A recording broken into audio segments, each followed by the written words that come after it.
Just need to drink this quickly, running late.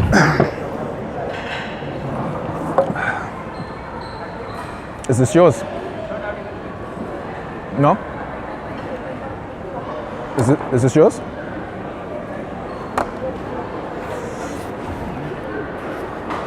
Do you think I should put this on? Listen, I've been listening to you for far too long. I'm gonna make the decision, I'm putting it on.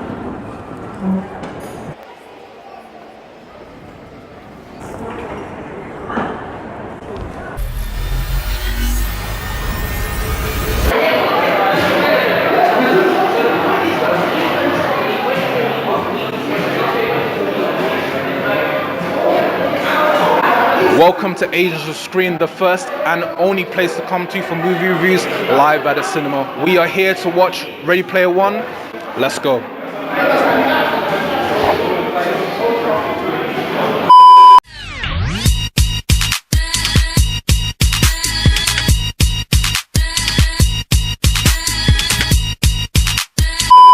Welcome guys to Agents of Screen. We've just finished watching Ready Player One here live at the cinema. Ready Player One was directed by Steven Spielberg and is based off a 2001 novel of the exact same name. Ready Player One is set in the year 2045 in a world where people escape the harsh realities through a virtual reality universe called the Oasis. The creator of the Oasis recently passed away, but before he did, he left an Easter egg within the virtual world, and whoever finds it wins untold riches and complete ownership of the Oasis. And it sparks a battle royale to try and attain it and to prevent it from getting into the wrong hands. So we're here, live at the cinema. What did you guys think first and foremost, and what did you enjoy about the film? Let's go to Ed first. I think the number one thing about this film is just the sheer amount of references that just across the board, every studio, every just film, everything, just so many references.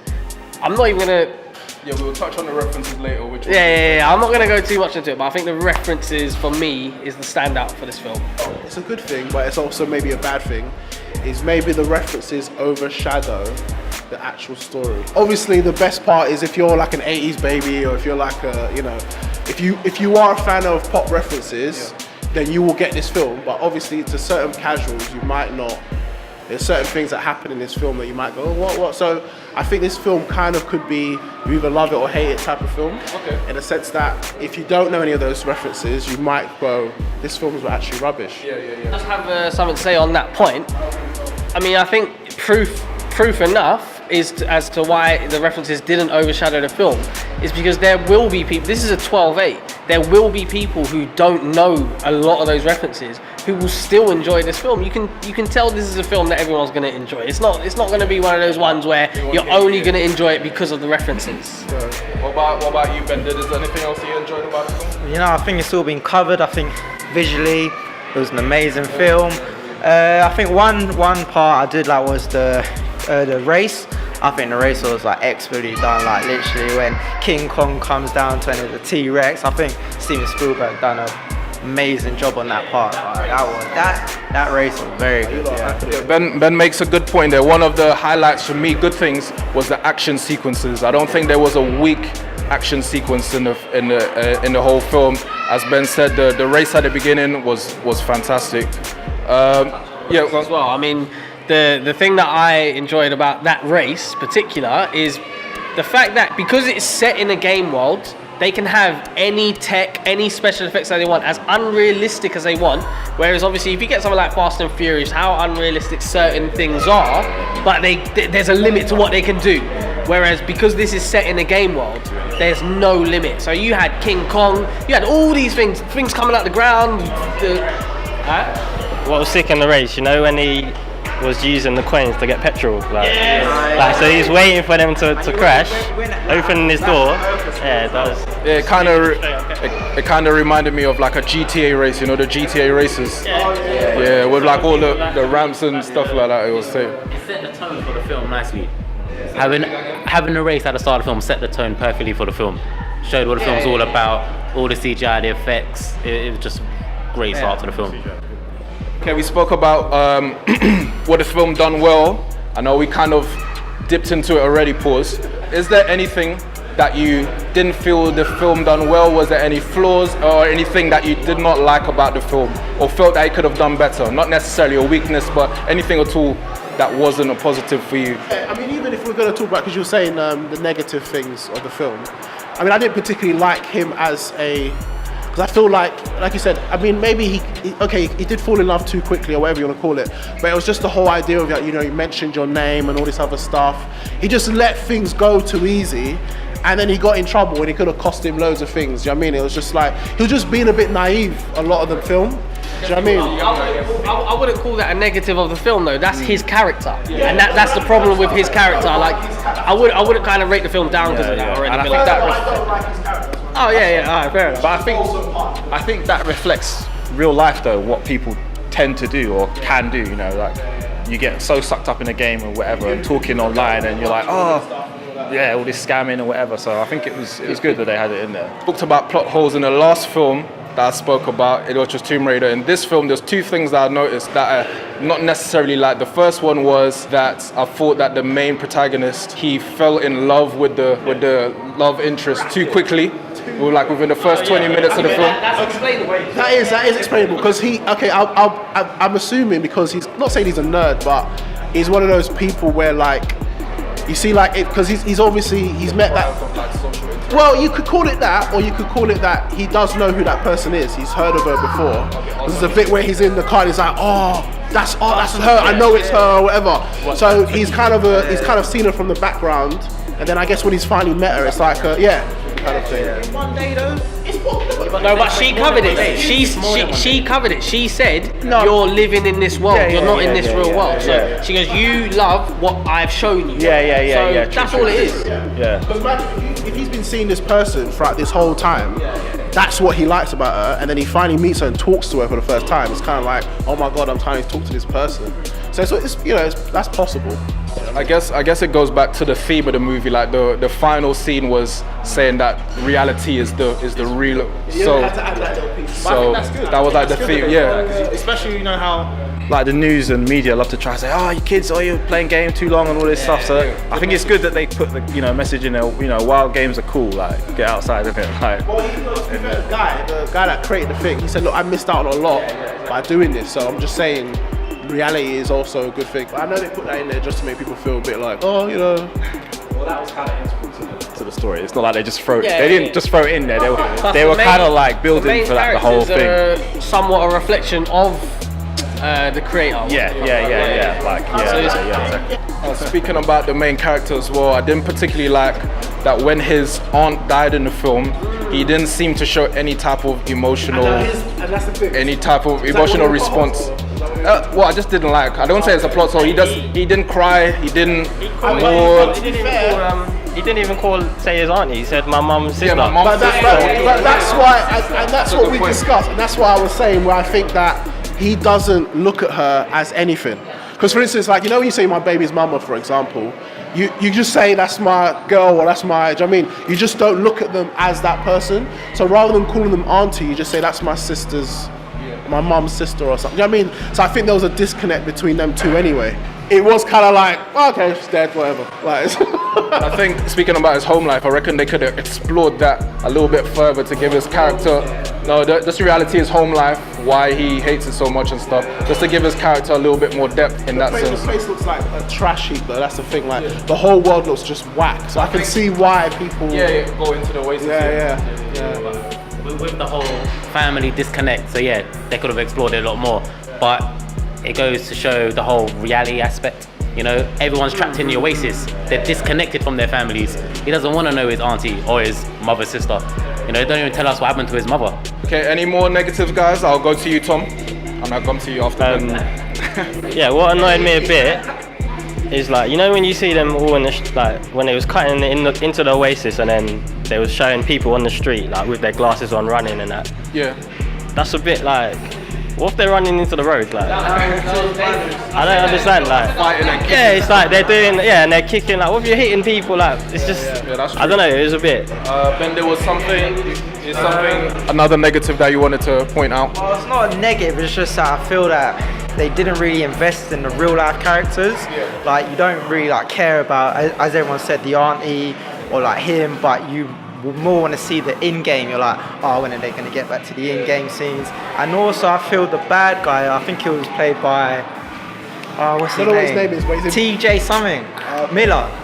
TJ Miller. I feel like he wasn't really a bad guy. He was just there for like comic relief. Like, he wasn't really like sinister. I don't know.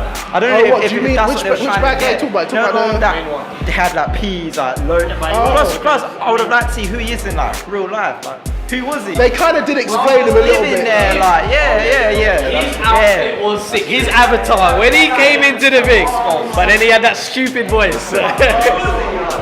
I thought you were talking about the main guy. When you said he had no. I thought they were gonna do like a reveal of what his real character, and he'd be like some fat guy in some small t-shirt with food on his shirt and all of that stuff like that. On that point, we was talking about the references. There were many.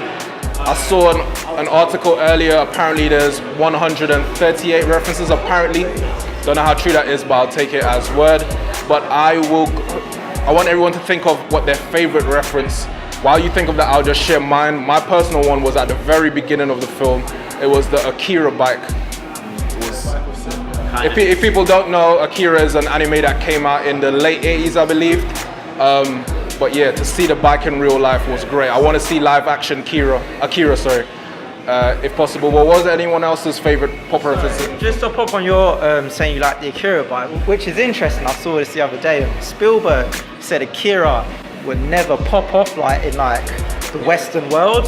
So like for him to put that in to say, yeah, it happened, like, and he put it in his film. It's just quite a good little touch. What was anyone else's favorite reference? My one was the Batmobile. The night. What, the old school one? I mean, it wasn't going to be anything else, was it? It wasn't going to be anything else. Yeah. The 1960s. Of course I do. Yeah. The Adam West Batmobile. Yeah. Sick. That was at the beginning of Yeah. And then they had all these little small Batman references, like that, the Batman sticker. They had Batgirl in there. There was loads of Batman references. Mad. I didn't see anything like Marvel or anything like that. You know what I thought? I mean, it wasn't an Easter egg, but I thought, you know when what's the main bad guy? I can't remember his name. Sorrento. Sorrento. Yeah. You know when he come with that dragon what was it? Mega Godzilla. Yeah. Mega Godzilla. I thought when I first saw it, I thought his Green Ranger's Dragon Sword, and I was thinking that, please. And then I was disappointed when I saw it. If it was a even when it came out, it came out I was green thinking as well. I was thinking, I can't believe they used this, and then then it wasn't. I was a bit disappointed. It would have been. I'm sure they would have. Yeah. No, probably my favourite one. Well, I'm just gonna probably go with the Gundam. Gundam. Not the Gundam I would have chose, but still, it was good to see that. Yeah, Gundam was another anime for other people that don't know as well. What about any others that people enjoyed? I mean, slight bias, but obviously Chucky was sick. Oh my days! I'm so glad he went on sick.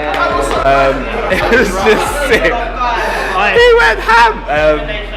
They all just, you saw red. Like, he was just killing everyone. Like, just they had. The guy says, "Oh, Chucky!" Yeah, get rid of it. That was fucking. Yeah, he actually saw. I think for me, my favourite it's gonna be a toss up between two. Either the Gundam. When that happened, I don't think you can recreate that moment. That was too sick. But I think what just slightly edges it for me is the Hadouken. Because he actually said it. That's the best thing. Not only did he do this, he said, "You're in my world." Hadouken! He actually said it, and I was like, oh. He said it like that. I'm telling you, he screamed it. He went. Hadouken! He did that. I'm telling you. That's fair enough. He did that. 100%. Did you see Ryu as well? No?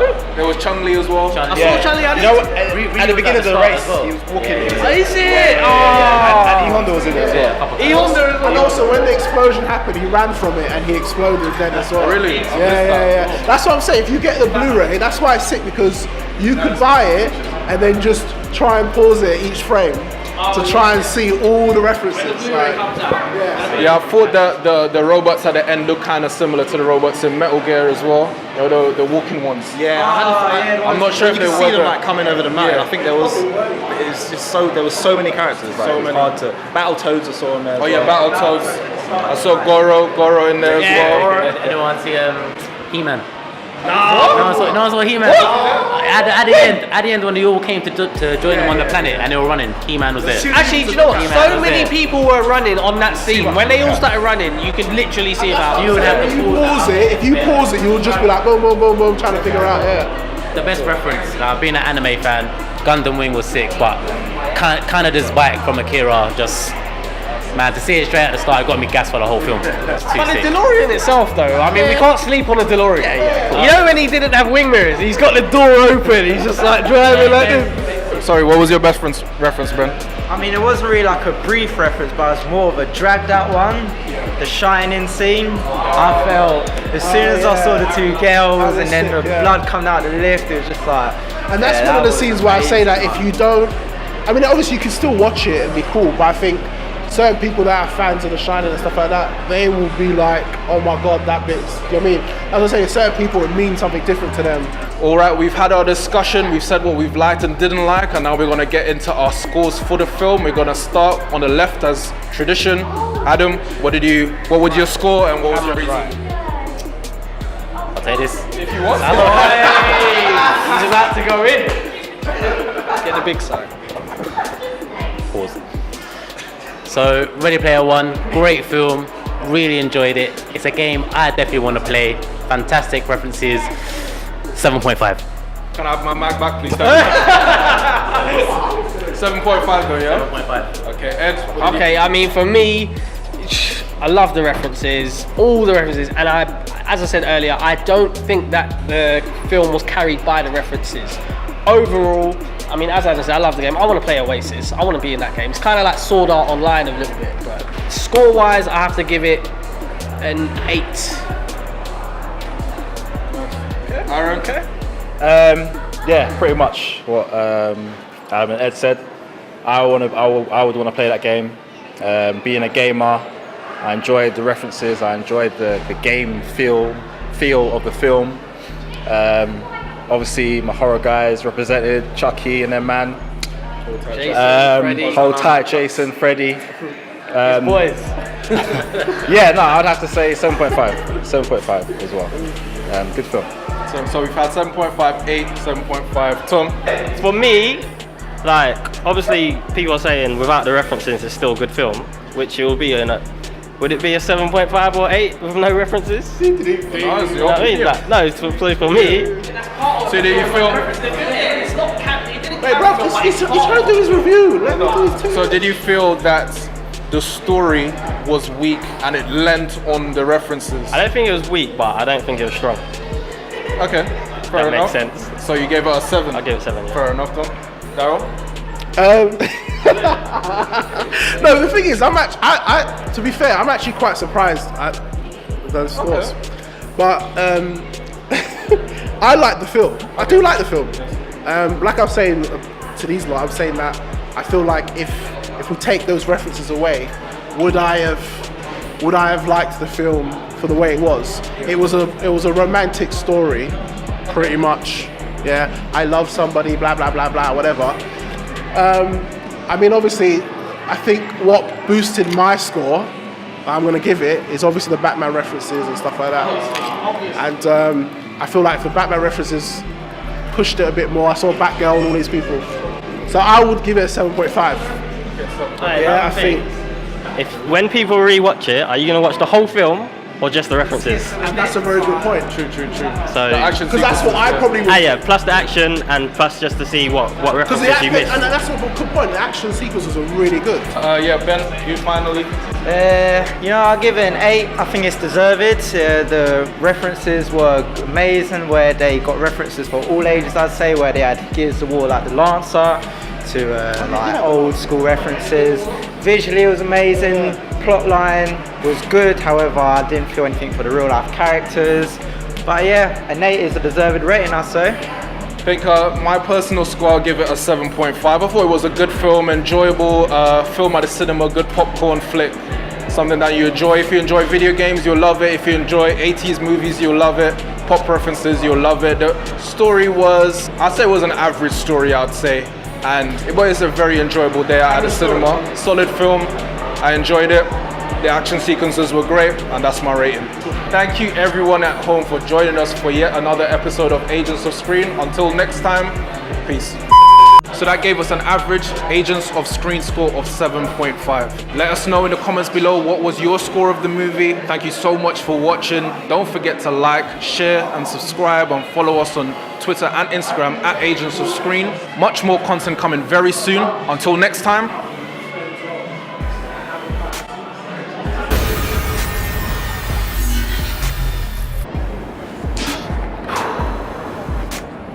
I just had a really weird dream. What the hell was in this drink? Oh shit, we're late. We have to go.